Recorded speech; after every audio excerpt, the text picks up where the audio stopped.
மதிமுகம் நேர்கள் அனைவருக்கும் வணக்கம். இது அரசியல் திண்ணை நிகழ்ச்சி. இன்னைக்கு நம்மளோட இணைஞ்சிருக்கிறது யாரு அப்படின்னா பத்திரிகையாளர் சேகுவேரா அவர்கள். வாங்க அவங்கள சந்திக்கலாம். பெரியார் என்ன எழுதினாருன்னு விஜய்கிட்ட ஒரு 10 நிமிஷம் கேட்டா பெப்ப அரசியல் கட்சியாவது சிறப்பு பொதுக்குழுன்ற பேர்ல கண்டன ஆர்ப்பாட்டத்தை நடத்திட்டு போவாங்களா? இந்த டீம் கொஞ்ச நாளைக்கு முன்னாடி புசியை அடிச்சு காலி பண்ணுச்சு. உடனே கட்சியில நீக்கணும். ஆமா, அது எல்லாம் செட் பண்ணது எல்லாமே ஆதவ ஒரிஜினாவோட வார் ரூம் தான். செந்தில் பாலாஜியை எதிர்த்து நீங்க நின்று ஜெயிச்சிட்டீங்கன்னா உண்மையிலேயே நீங்க பெரிய ஆளு தான். இல்ல கரூர்ல மட்டும் நீங்க ஜெயிச்சிருங்க, நான் அடுத்த நாள் கட்சியில வந்து சேர்ந்துடுறேன். எம்ஜிஆரை கொள்கை தலைவரா சொல்லியிருக்காங்க. எம்ஜிஆர் எப்பேற்பட்டவர்னு ஒரு லிஸ்ட் எடுத்தோன்னா இவங்கெல்லாம் தாங்கவே மாட்டாங்க. பெரியாரை மோசமா எதிர்த்துக்கிட்டு இருக்கிற சீமானை இவர் எந்த மாதிரி கையாண்டிருக்கணும்?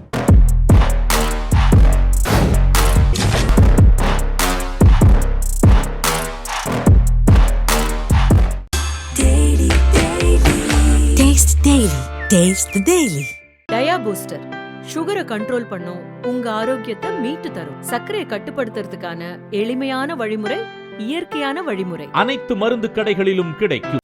வணக்கம் பிரதர். நல்லா இருக்கீங்களா? நல்லா இருக்கேன், சிறப்பா இருக்கேன். திராவிட முன்னேற்ற கழகத்தினுடைய 75வது பவள விழாவை கொண்டாடும் விதமா அறிவு திருவிழா அப்படின்னு கிட்டத்தட்ட ஒரு வாரமா புத்தக கண்காட்சியை வள்ளூர் கோட்டத்தில் நடத்துறாங்க. 2-3 நாட்களா அது சம்பந்தமான வீடியோக்கள்லாம் சமூக வலைதளங்கள்ல ரொம்ப பரபரப்பா பகிரப்பட்டுச்சு, பேசப்பட்டுச்சு. இந்த நிலையில தமிழக வெற்றி கழகத்தினுடைய தலைமை கழகத்திலிருந்து ஒரு அறிக்கை நேற்று எக்ஸ்ல பதிவிட்டு இருந்தாங்க. 75 வருஷம் அரசியல் பாரம்பரியம் உள்ள கட்சின்னு சொல்றீங்க, ஆனா நீங்க அறிவு திருவிழா அப்படின்னு ஒன்று ஆரம்பிச்சு எங்களை அவதூறு பரப்புவதற்காகவே இப்படி ஒரு விழாவை நடத்திருக்கீங்க அப்படின்னு ஒரு குற்றச்சாட்டை முன் வச்சிருக்கிறாங்க. நீங்க அந்த கட்சியினுடைய உறுப்பினர் வேற 2 முறைக்கு 3 முறை பதிவு செஞ்ச உறுப்பினர் வேற. உங்க கட்சி ஏன் இந்த மாதிரியான அறிக்கையை வெளியிட்டு இருக்கிறாங்க? இது குறித்து உங்களுடைய கருத்து என்ன? என் கட்சி இப்படி பண்ணும்போது என்னன்னே அடிச்சுக்கணும். நான் என்ன கேள்வி கேட்கிற அதிகாரம் எனக்கு கிடையாது. நான் ஒரு சாதாரண உறுப்பினர் தான். என் உறுப்பினர் பதிவே கேன்சல் பண்றது கூட எனக்கு அதிகாரம் விளையாட்ட சொல்றேன். ஏன்னா அந்த ஆப் எப்படி இயங்கும்னு சொல்லி தான் நான் உள்ள போய் செக் பண்ணேன். டெமோக்காக தான் அதை அப்ளை பண்ணேன். ஓட்டர் ஐடி எல்லாம் கொடுத்தேன், உள்ள போயிட்டேன். ஒரு கட்சிக்குள்ள சேர்றது என்னோட விருப்பம்னா வெளியில வர்றது என்னோட விருப்பமா தான் இருக்கணும். ஆனா அந்த ஆப்ஷனே அவங்க கொடுக்கல. தலைவா படத்துல ஒரு டைலாக் வரும்ல, இது ஒரு வழிப்பாதை. ஒன்ஸ் நீ கத்தி எடுத்துட்டா ஒண்ணு காக்கும், இல்லைன்னா அவ்வளவுதான். உள்ள நீ வந்துட்டா அவ்வளவுதான், என்ட்ரி நோ என்ட்ரி மாதிரிதான் இருக்கு. அதனால நானும் கட்சி உறுப்பினர் தான். விஜய் மாதிரியான ஒரு தலைவரை வேணான்னு நீங்க சொல்லிட்டு வந்துட முடியுமா? அப்படிங்கறதுனால கூட அவங்க அந்த ஆப்ஷன் வைக்காம இருந்திருக்கலாம்ல. அதை நான் முடிவு பண்ணணும். நீ எல்லாம் ஒரு தலைவரை நான் முடிவு பண்ணிட்டு வரணும். இப்ப இது திமுக இன்னொரு கட்சி, அந்த கட்சி இவங்களை அடிக்கிறாங்க, இவங்க அவங்களை அடிக்கிறாங்க, அதெல்லாம் ஓகே. அந்த நிகழ்வுன்னு பார்க்கும்போது இது ஒரு அறிவு திருவிழா. பல புத்தகங்கள் இருக்கு, பல தலைவர்கள் எழுதின புத்தகங்கள் இருக்கு, பல வரலாற்று நிகழ்வுகள் இருக்கிற புத்தகங்கள் இருக்கு. அந்த அறிக்கையில ஒண்ணு சொல்றாரு, அறிவு திருவிழான்ற பேர்ல ஓலைச்சுவடி, பழைய ஓலைகள்லாம் எடுத்துட்டு வச்சிருக்கீங்க. பரண்மையில இருக்கக்கூடிய ஓலைச்சுவடிகள்லாம் எடுத்துட்டு உங்களுக்கு எல்லாம் என்ன அறிவு? உலகத்திலேயே தமிழ்நாட்டிலேயே வச்சுப்போம், ஒரு அரசியல் தலைவருடைய வீடுகள்ல, எல்லா அரசியல் தலைவர் வீடுகள்லயுமே ஒரு நூலகம் இருக்கும். வீட்டுக்குள்ள நூலகமே இல்லாத ஒரு தலைவர்னா விஜய் தான். வீட்டுக்குள்ள நூலகமே கிடையாது. அப்படி இருந்துச்சுன்னா அவர் இதெல்லாம் இந்த ஒரு கருத்தை அவர் சொல்லியிருக்கே அவசியமே இல்லை. யார் என்ன சொன்னாலும், எங்க சொன்னாலும், மற்ற தலைவர்கள் வீட்டுல எல்லாம் தலைவர்களோட சிலை இருக்கா அப்படின்ற கேள்வியை டிவில இருந்து முன் வைக்கிறாங்க. ஓ, அதனாலதான் இவங்க வெளியவே போறது இல்லையா? அவங்க என்ன சொல்றாங்க, இப்ப அந்த விமர்சனங்கள் நீங்க பாத்திருக்கீங்களா என்னன்னு எனக்கு தெரியல. தலைவர்களுடைய சிலைகள் எங்களுடைய கட்சி அலுவலகத்திலேயே இருக்கு.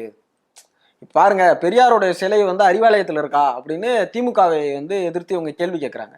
சரி, நீங்க புத்தகம் வச்சிருக்கிறத பெரிய விஷயமா பேசுறீங்க, தலைவருடைய சிலையே வச்சிருக்கிறாங்கன்னும் போது இப்படி கவுண்டர், லூசுத்தனமான கவுண்டர் கொடுத்தோம்னா நிறைய பேசிட்டே போகலாம்.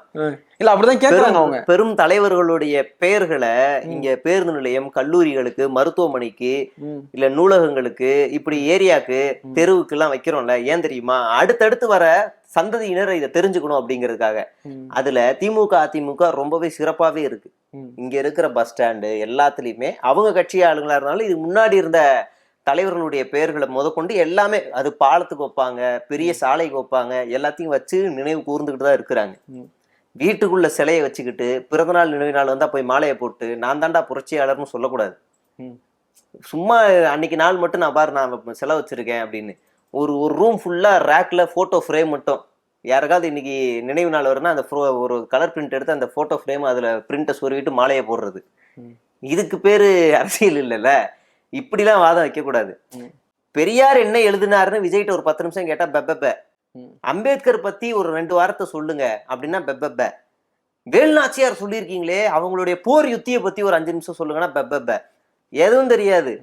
யார் எழுதி கொடுத்தாங்க என்னன்னுலாம் தெரியாது. இன்னைக்கு ஒன்றும் இல்லை, முதல் மாநாடு விக்கிரவாண்டி மாநாடுல அவர் பேசின அறிக்கையை, அவர் பேசின பேச்சை இப்ப சொல்லுங்கப்பா, அது இல்லாம பேசுங்கப்பான்னா முடிஞ்சு, அவ்வளவுதான். அதனால ஒரு புத்தகத்தினுடைய அருமை அவருக்கு தெரியாது. கடைசியா என்ன புத்தகம் படிச்சீங்கன்னு சொன்னா, இவரு எடப்பாடி பழனிசாமியோ சமாளிக்க தன்மை கொண்டு வராது, மறந்து வீட்டுல வச்சுட்டேன் அப்படின்னு சொல்லிடுவாரு. இவரெல்லாம் அதுக்கும் மேல மாட்டிப்பாரு, என்ன புத்தகம் அப்படின்னு மாட்டிப்பாரு. அப்ப இவங்கள மாதிரி ஆளுங்களுக்கு நீங்க ஒரு கட்சியை விமர்சனம் செய்யறதுக்கும் புத்தகங்களை விமர்சனம் செய்யறதுக்கும் எவ்வளவு வித்தியாசம் இருக்கு. அப்ப இதை நம்ம இது ஆழமா நம்ம நோட் பண்ண வேண்டியது. பரன் மேல இருக்க ஓலைச்சுவடியோட மதிப்பு என்னன்னு உங்களுக்கு தெரியுமா? அது எவ்வளவு பாதுகாத்து வைக்கப்பட்டிருக்குன்னு உங்களுக்கு தெரியுமா? அதை கொச்சப்படுத்தி ஒரு அறிக்கையில் எழுதுறீங்கன்னா உங்களை மாதிரி ஒரு தரங்கெட்ட அரசியல்வாதி இந்த தமிழ்நாட்டுல யாராவது இருப்பாங்களா? இல்ல, அவங்க என்ன சொல்றாங்க அப்படின்னா, உங்களுடைய கட்சியினுடைய சாதனைகளையோ நீங்க என்னென்னலாம் செஞ்சிருக்கீங்க அப்படிங்கிறதையோ பேசுறதுக்கு உங்களுக்கு எதுவுமே இல்லை. நீங்க எங்களை பார்த்து பயப்படுறீங்க.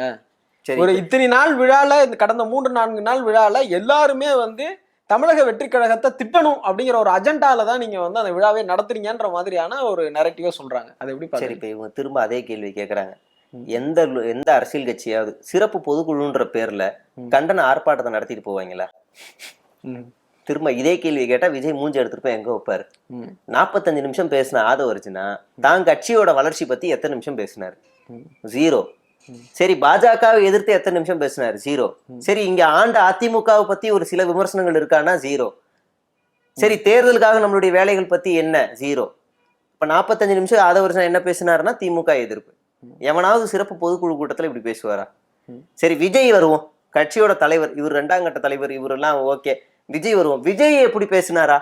விஜய் பாஜக எதிர்த்தாரா? SIR பத்தி பேசினாரா? தேர்தல் ஆணையம் பத்தி பேசினாரா?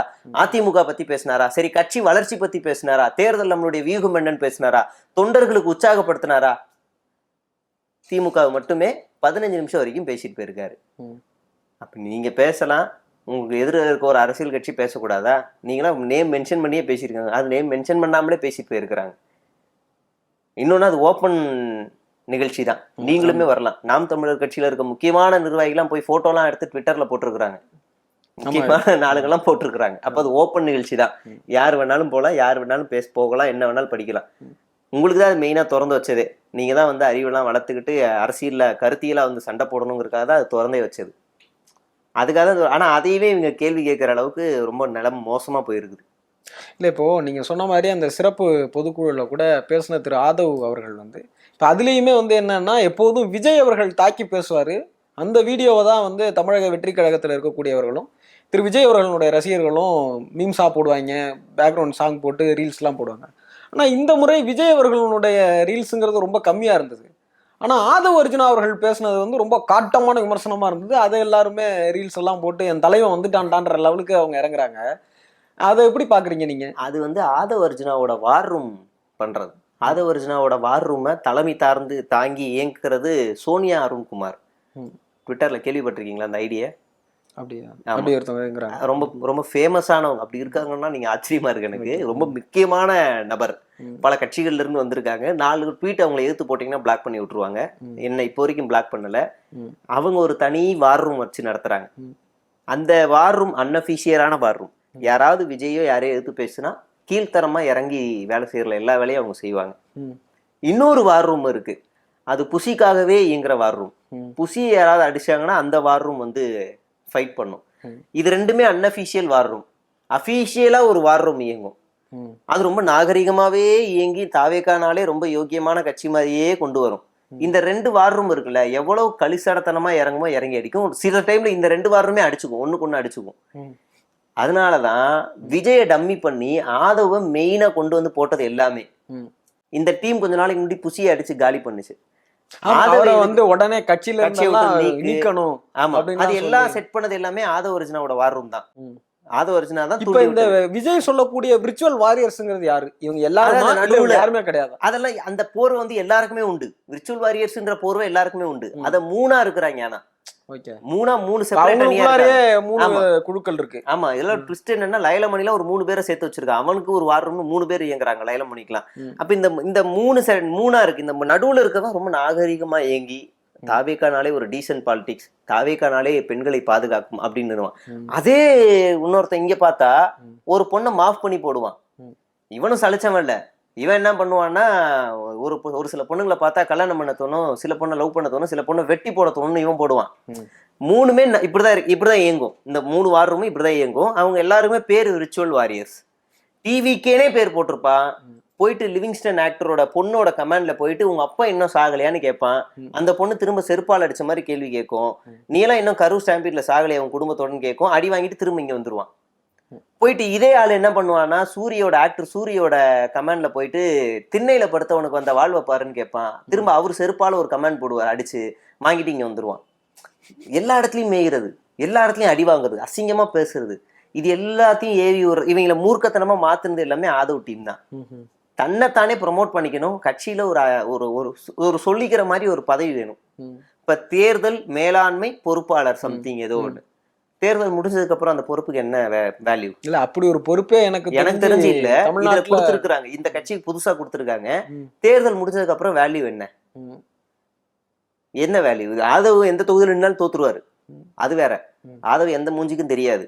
தெரிஞ்சது கட்சிக்குள்ளேயே ஒரு 4-5 பேருக்கு ஏதோ ஒரு தொகுதி 6 மாசம் இருங்க யார் ரவுடின்னு காட்டுறாங்க அப்படின்ற அளவுக்கு அவரு பேசுறாரு. மேபி தோத்த கோவத்துல ஏதாவது பண்ணலாம். காவல்துறை இவரை கண்காணிப்பு பட்டியல வைக்கணும். இவர் தோத்துட்டாருன்னா இவருடைய பொலிட்டிக்கல் ஜேர்னி என்ன, இவருடைய ரோலுக்கான மதிப்பு என்ன? தேர்தல் வியூக பொறுப்பாளர் சம்திங். தேர்தலே முடிஞ்சிருச்சுன்னு உட்கார வச்சிருவாங்கல்ல. அப்ப இவர் எதுக்கு அடி போடுறாரு? தேர்தலுக்கு வேலை பார்ப்பாரோ? அது வேற கட்சிக்கு வேணா உடனே போவாரு. இவர் அடி போடுறது பொதுச் செயலாளர் பதவிக்கு. பொதுச் செயலாளர் புசி ஆனந்த் அவர்கள் ஆல்ரெடி இந்த இயக்கத்துல இருக்கிறாங்க. ரசிகர் மன்றமா இருந்ததுல இருந்து அவ்வளவு அவர் ஓரம் கட்டுறதுக்கான வேலைகள் தான் இங்க நடக்குது. இப்போ நீங்க ரீசெண்டா கொஞ்ச நாளா பாத்துருந்தீங்கன்னா புசி ஆனந்த் எதுவுமே பெருசா ரியாக்ட் ஆகுறது இல்ல, எங்கேயும் போறது இல்ல, பெருசா பேசுறது இல்ல. இந்த சிறப்பு பொதுக்குழுல கூட சும்மா எழுதி கொடுத்தத ஒரு 5 நிமிஷத்துல பேசிட்டு கிளம்பி போனவர். பொதுவா ஒரு நிகழ்ச்சி ஏற்பாடு நடக்குதுன்னா புசிய சுத்தியே ஒரு ஊடகம் இருக்கும். ஆமா, அவர் பரபரப்பா இயங்கிக்கிட்டே இருப்பாரு. வண்டியில போவாரு, நடந்து போவாரு. ஆமா, சாப்பிட்டியா போ அப்படிலாம் சொல்லி அவர் இன்டராக்ஷன் பண்ணி அவரை சுத்தியே அவர் கூட நான் க்ளோஸா இருக்கேனே ஒரு 10 மாவட்ட செயலர் ரீல்ஸ் போடுவான். அந்த போட்டோஸ்லாம் பார்த்திருப்பீங்க. அப்ப இந்த சிறப்பு பொதுக்குழுலயோ இல்ல மகாபலிபுரம் இஷ்யூலயோ இல்ல அதுக்கடுத்து நடந்துச்சுல 28 பேர் கொண்ட குழு, அப்புறம் இந்த காவல்துறை ஓய்வு பெற்ற அதிகாரிகள் குழு, பெண்கள் மாவட்ட குழு, இப்படி எல்லாம் வந்துச்சுல. இங்க எல்லாம் புசியோட ரோல் என்ன? சத்தம் இல்லாம இறங்கி புசுக்குன்னு உள்ள போயிட்டாரு. அப்ப எல்லாமே அவர் ஒடுக்க ஆரம்பிச்சுட்டாங்க. இந்த பதவிக்கு இப்ப எல்லாரும் அடி போடுறாங்க. ஒண்ணு அருண்ராஜ் தனியா அடி போடுறாரு, ஆதவ அர்ஜுனா அடி போடுறாரு. இந்த லாபிஸ் தனியா இயங்கிக்கிட்டு இருக்கு. உள்ள கலவரம் பயங்கரமா முத்துது. வெளியே சொல்லிக்க மாட்டாங்க, கலவரம் பயங்கரமா முத்துது. இதுக்கு நடுவுல மாட்டிக்கிட்டு தான் விஜய் மொழி பிதுங்கி போய் என்ன செய்யறதுன்னு தெரியாம இது ஜான் எழுதி கொடுக்குற எல்லாத்தையும் அறிக்கையா வெளியே விட்டுக்கிட்டு இருக்காரு. கண்ணை மூடிட்டு வெளியே விட்டுக்கிட்டு இருக்காரு. இல்ல இப்ப என்னன்னா நீங்க சொன்னோன்னே இப்போ அந்த அருண்ராஜ் ஐஆர்எஸ் அவங்க கூட சமீபமா ஒரு இன்னைக்கா நேத்திக்கான்னு தெரியல பத்திரிகையாளர்களை சந்திச்சாங்க. அவங்க பகிரங்கமாவே என்ன சொல்றாங்கன்னா, கரூர் துயர சம்பவத்துக்கு பிற்பாடு தாவேகா மேலேயோ அல்லது விஜய் மேலேயோ மக்கள்கிட்ட அதிருப்தி ஏற்படும் திமுக எதிர்பார்த்துச்சு. ஆனா மக்கள் அந்த மாதிரியான அதிருப்தியை விஜய் மேலேயோ தாவேகா மேலேயோ ஏற்படவே இல்லை. அந்த மாதிரியான எதிர்ப்பால ஏற்படலன்னு சொல்லிட்டு சிரிக்கிறாரு. இது அவரோட கிரெடிபிலிட்டிக்கு ஒரு இதுவா இருக்காதா? சரி, விஜய் அப்ப கரூர்ல நிக்க சொல்லலாம். விஜய் கரூர்ல போட்டியிட சொல்லுவோம். அவருக்கு நல்ல செல்வாக்கு இருக்கு. 234 தொகுதியிலையும் விஜய் தான் வேட்பாளர் அளவுக்கு. கரூர்ல மட்டும் நின்று ஜெயிக்க சொல்லுவோம். உங்களுக்கு தான் செல்வாக்கு அதிகமா இருக்குல்ல. சரி, கொங்கு பெல்ட்ல ஏதாவது ஒரு இடத்துல நின்று ஜெயிச்சு காட்டுங்க போதும். நீங்களும் கோயம்புத்தூர் தான், விஜயும் கோயம்புத்தூர்கார தானே. கோயம்புத்தூர் மாப்பிள்ளைலாம் படம் எடுத்துருக்கீங்க, நீங்க நின்று காட்டுங்க. அப்ப தெரியும். நீங்க கரூர்ல நின்று ஜெயிச்சிட்டீங்கன்னா, செந்தில் பாலாஜியை எதிர்த்து நீங்க நின்று ஜெயிச்சிட்டீங்கன்னா உண்மையிலேயே நீங்க பெரிய ஆளுதான். சரி, அது கூட வேணாம். சேப்பாக்கத்துல நில்லுங்க, குளத்தூர்ல நில்லுங்க, இல்ல ஸ்டார் கேண்டிடேட்டா இருக்கிற சேகர்பாபு நில்லுங்க, ஏவா வேலு, KN நேரு, இல்ல இவங்க மாதிரி. சரி, திமுகவே வேண்டாம். அதிமுகவுல ஸ்டார் கேண்டிடேட்னு இருக்காங்கல்ல, எடப்பாடி பழனிசாமியை எதிர்த்து எடப்பாடியில நில்லுங்க, இல்ல SP வேலுமணியை எதிர்த்து அந்த இடத்துல நில்லுங்க, CV சண்முகத்தை எதிர்த்து நில்லுங்க. உங்க டப்பா எப்படி டான்ஸ் ஆடும் தெரியும். டப்பா எப்படி டான்ஸ் ஆடும் தெரியும். நீங்க இவங்களே எதிர்த்து நிக்க வேணாம். இவங்க இந்த இந்த அதிமுகவில் இருக்க ஸ்டார் கேண்டிடேட் எதிர்த்து நில்லுங்க பார்ப்போம். விஜய் எங்க நிப்பாருன்னா, ஒரு டம்மி தொகுதியா தேர்வு செஞ்சு மக்கள் அதிருப்தியா எந்த தொகுதியில இருக்கிறாங்களோ அதை எப்படியாவது சர்வே எடுத்து தேர்வு செஞ்சு ஏதாவது ஒரு தொகுதியில நிச்சயமா எம்எல்ஏ மேல அதிருப்தியில இருப்பாங்க. அது ஆளுங்கட்சியோ இல்ல எதிர்கட்சியோ யாரோ ஒருத்தர் அந்த இடத்துல அதிருப்தியில இருப்பாங்க. அங்க நின்னா ஜெயிக்க முடியும்னு ஒரு சர்வே ரிப்போர்ட்டை கொடுப்பாங்க. ஒரு 4 தொகுதியை தேர்வு செய்வாங்க. ஒன்னு விஜய்க்காக, ஒன்னு அருண்ராஜுக்காக, ஒன்னு ஆதவுக்காக, ஒன்னு புசிக்காக. 4 பேருக்கும் தேர்வு செஞ்சு கொடுப்பாங்க. அந்த இடத்துலதான் விஜய் நிப்பார். அந்த இடத்துல வீரவசனம் வீரத்தெல்லாம் காட்டுவார். வேற எதுவும் பண்ண மாட்டார். சும்மா இதெல்லாம் நீங்க உண்மையிலே திராணி இருந்துச்சுன்னா கரூர்ல நின்று ஜெயிச்சு காட்டுங்க. அப்ப தெரிஞ்சிடும் மக்கள் உங்க மேல செல்வாக்கா இருக்காங்களா இல்ல எப்படி இருக்காங்க. ஏன்னா கரூர் ஸ்டாம்பீட்ல அங்க வந்த மக்கள் கூட்டம் கரூர் மக்கள் மட்டும் கிடையாது. ஆமா, வேற வேற பகுதிகள், வேற வேற மாவட்டங்கள்ல இருந்து வந்த மொத்த கிரௌடு. ஒரு தொகுதிக்குள்ளேயே 1 லட்சம் பேர் இருக்கிறான். உனக்கு வந்தது நீ சொல்ற கணக்குப்படி பார்த்தா 27,000 பேர் தான். 27,000 ஓட்டை வாங்கி நீ ஜெயிச்சிருவியா? அப்போ கரூருக்குள்ள எந்த இடத்துலயுமே வாலாட்ட முடியாது. சும்மா நாங்க இருக்கோன்னு பேருக்கு ஏதாவது பேசிட்டு ஓடிக்கிறது தான். ஓப்பன் சேலஞ்சாவே சொல்லலாம், கரூர் நின்று ஜெயிச்சிருங்க சார். நான் அடுத்த நாள் ஜெயிச்ச உடனே நான் அடுத்த நாள் மற்ற ஆளுங்கெல்லாம் ஜெயிக்கணும் அவசியம் இல்லை, கரூர்ல மட்டும் நீங்க ஜெயிச்சிருங்க, நான் அடுத்த நாள் கட்சியில வந்து சேர்ந்துடுறேன். நீங்க கட்சியில தானே இருக்கீங்க. அது அன்அபிஷியலா சேர்ந்திருக்கேன். விஜய்க்கு தெரியாம சேர்ந்தத வந்து ஆஃப்லைன்லயே நான் வந்து கட்சி ஆபீஸ்ல வந்து என்ன மன்னிச்சிருங்க, இவ்வளவு நாள் பேசுனதுக்கு என்ன மன்னிச்சிருங்க, நான் வந்து சேர்ந்துடுறேன். அப்படி யாருக்கும் விஜய் உறுப்பினர் அட்டை வழங்கி எதுவும் அப்படியெல்லாம் எதுவும் கிடையாது. முதல் முறையா நீங்க அப்படி சேரலாம்னு விருப்பப்படுறீங்க. உங்களோட பண்றது தப்புன்னு சொன்னா ஒரு எனக்கு தெரிஞ்சு என்ன ஒரு நிறைய பேர் பாக்குறாங்க. ஒரு குறைஞ்சு என் வீடியோ போட்டா ஒரு 20,000 பேர் பாக்குறாங்க. அவங்க கிட்ட நான் பகிரங்கமாவே நான் சொல்லிடுவேன், ஐயோ பெரிய ஆள் தான்ப்பா, டம்மி இல்லப்பான்னு நான் சொல்லிடுவேன். இல்லை, ஒரு பவள விழா கடந்த ஒரு கட்சி, அதுவும் இல்லாமல் திரு விஜய் அவர்கள் விக்கிரவாண்டிலாம் முதல்ல தன்னுடைய கொள்கையை அறிவிக்கும் போதே என்ன சொல்றாரு அப்படின்னா வந்து கொள்கை தலைவராக பெரியாரை தான் ஏற்கிறாரு. அப்புறம் சமீபமாக நடந்த மதுரை மாநாட்டில் கூட முதல்ல நடந்த மாநாட்டில் அண்ணா அவர்களுடைய பதாகை இல்லை, எம்ஜிஆரோட பதாகை இல்லை. ஆனால் மதுரையில் அண்ணா பேரையும் சேர்த்துட்டாரு, அண்ணா எம்ஜிஆர் வரைக்கும் சேர்த்துட்டாங்க. அப்படி இருக்கிற போது இந்த கட்சியை தொடங்கியவர் அண்ணா அப்படின்னும் போது ஒரு ஏதோ ஒரு புள்ளியில் இவங்களுக்கும் அவர் கொள்கை தலைவர்.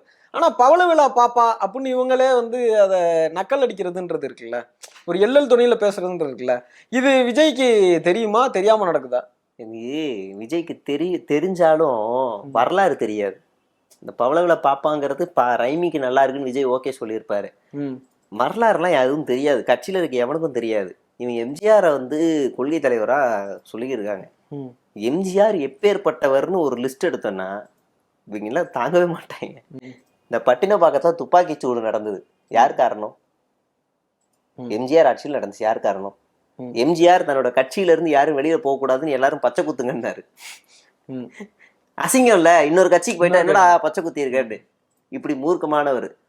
எம்ஜிஆர் இங்க இருந்துட்டு அப்ப ஆட்சியில இருந்த காங்கிரஸுக்கு சப்போர்ட் பண்ணிக்கிட்டு இருந்தாரு. ஆனா அங்க இருக்க அரசாங்கத்தை எதிர்த்து ஃபைட் பண்ணி பெரிய ஒரு பெரிய போராட்டத்துல கையில எடுத்தது இங்க இருந்தது திமுக.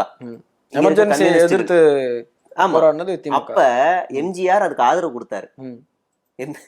இவங்க வந்து எம்ஜிஆர் கொள்கை தலைவர், அனைத்து இந்திய அண்ணா திராவிட முன்னேற்ற கழகம் கூட அப்பதான் அறிவிக்கிறாரு. அதிமுக இருந்தத எமர்ஜென்சிக்கு பிற்பாடு அனைத்து இந்திய அப்படின்னு சேர்த்து யாரை எடுத்து வச்சிருக்காங்க தெரியுதா? கலைஞரை ஒடுக்குறதுக்கு அப்ப அந்த டைம்ல என்ன செய்யறாங்கன்னா, கலைஞரை மட்டும் விட்டுட்டு மீதி இருக்க எல்லாரையும் கைது பண்ணிடுறாங்க. கைது பண்ண உடனே கலைஞர் என்ன செய்யறாருன்னா, அவரை கட்சியை முடுக்கணும், அதான் அவங்களுடைய மோட்டிவ். அப்ப கலைஞர் என்ன செய்யறாருன்னா, அப்ப அண்ணாவோட நினைவு நாளும் பிறந்த நாளது வருது. இதுல வந்து யார் யார் கலந்து கைது செய்யப்பட்டவர்களுடைய பட்டியலை வெளியிடக்கூடாது, மிசா கைதிகளுடைய பேரை வந்து வெளியிடக்கூடாது. ஆனா இவர் ட்விஸ்டா என்ன செய்யறாருன்னா, அண்ணா நினைவு நாளுக்கு பங்கேற்காதவர்கள் சொல்லி ஒரு பட்டியலை வெளியிடுறாரு. இந்த மாதிரி நுணுக்கமான அரசியல்லாம் விஜய் என்னைக்கு செய்வாருன்னு பார்த்தா ஒன்னும் தெரியாது. அதான் அறிக்கை விடுறாரு இவரு, இப்ப அறிக்கை விடுறாரு. அதான் லூசுத்தனமான அறிக்கை, ஓலச்சோடிய மேல இருந்த ஓலச்சோடியை எடுத்துட்டு வந்து வைக்கிற மாதிரி லூசுத்தனமான அறிக்கை தான் வரும். இவர் என்ன செய்யறாருன்னா, கலைஞர் வந்து வள்ளுவர் கோட்டத்துல துண்டு பிரச்சாரத்தை எடுத்துக்கிட்டு அங்கிருந்து ஜெமினி வரைக்கும் நடக்கிறாரு. முன்னாள் சிஎம்னு எல்லாரும் ஓடியாடுறாங்க. ஒரு பெரிய இப்ப கைது பண்ணுன்னு சொல்லி உட்கார்றாரு. இது போராட்டம். விஜய் இத்தனை வருஷத்துல எத்தனை போராட்டத்துல உட்கார்ந்துருக்காரு? ஒரே ஒரு ஆர்ப்பாட்டத்துல உட்கார்ந்துருக்காரு. ஒருத்தர் கட்சி ஆரம்பிச்சா அந்த பம்பர மாதிரி சொல்லணும்ல, பட்டு பட்டு பட்டுன்னு நான் வந்தா கூட்டம் வரும், நான் வரமாட்டேன் அப்படின்றவன எந்த கட்சியோட ஒப்பிட்டு பேசணும்னு ஒண்ணு இருக்குல்ல, இவங்களாம் சும்மா பிராண்டுக்கு வச்சுக்கிறது. ஏதாவது ஒரு துணி கடை திறந்துச்சுன்னா பெரிய பெரிய போட்டோ, நடிகரோட ஆக்டரோட போட்டோலாம் வச்சிருவாங்க. சின்ன கடை திறந்துருப்பான், அதுக்காக அந்த கடைக்கு ஓனர் அவர் தான் சொல்லிட முடியுமா? அமிதாப் பச்சன் வந்து எங்க ஏரியால ஒரு சின்ன பொட்டி கடை வச்சிருக்காரு, அமிதாப் பச்சனோட கடை தான் இதுன்னு சொல்ல முடியுமா? அந்த மாதிரி இவங்க சும்மா கடையை திறந்து வச்சுக்கிட்டு போட்டோ எல்லாரும் யூஸ் பண்ணிக்கிட்டு இருக்காங்க. அப்ப விஜய்க்கு வந்து இது குறித்தான கொள்கை புரிதல் இருக்காதுன்றீங்களா நீங்க? எதுவுமே கிடையாது, நிச்சயமா கிடையாது. அப்படி உண்மையிலேயே இருந்துச்சுன்னா இன்னைக்கு வந்து பெரியாரை மோசமா எதிர்த்துக்கிட்டு இருக்கிற சீமானை இவர் எந்த மாதிரி கையாண்டிருக்கணும். இதே நேரத்தில் தானே கட்சி ஆரம்பிச்சு 1.5 வருஷத்துல சீமான் பெரியாரை எவ்வளவு இழிவா பேசுறாரு. பொங்கி எழ வேண்டியது யாரு? ஒரு சின்ன துண்டறிக்கை விடணும்ல. சீமான்னா ஒரு ஆளை எங்க தலைவர் மதிக்க மாட்டாருன்னு ஒருத்தன் சொல்றான். அப்புறம் என்ன ஈர வெங்காயத்துக்கு அவருடைய பிறந்தநாளுக்கு வாழ்த்து சொன்ன? இப்பதான் போச்சு, போன வாரம். ஒரு ஆளாவே மதிக்கல, எதுக்குப்பா பிறந்தநாள் வாழ்த்து சொன்ன? உங்களுடைய நேரத்திற்கும் கருத்துக்களுக்கும் நன்றி. நன்றி.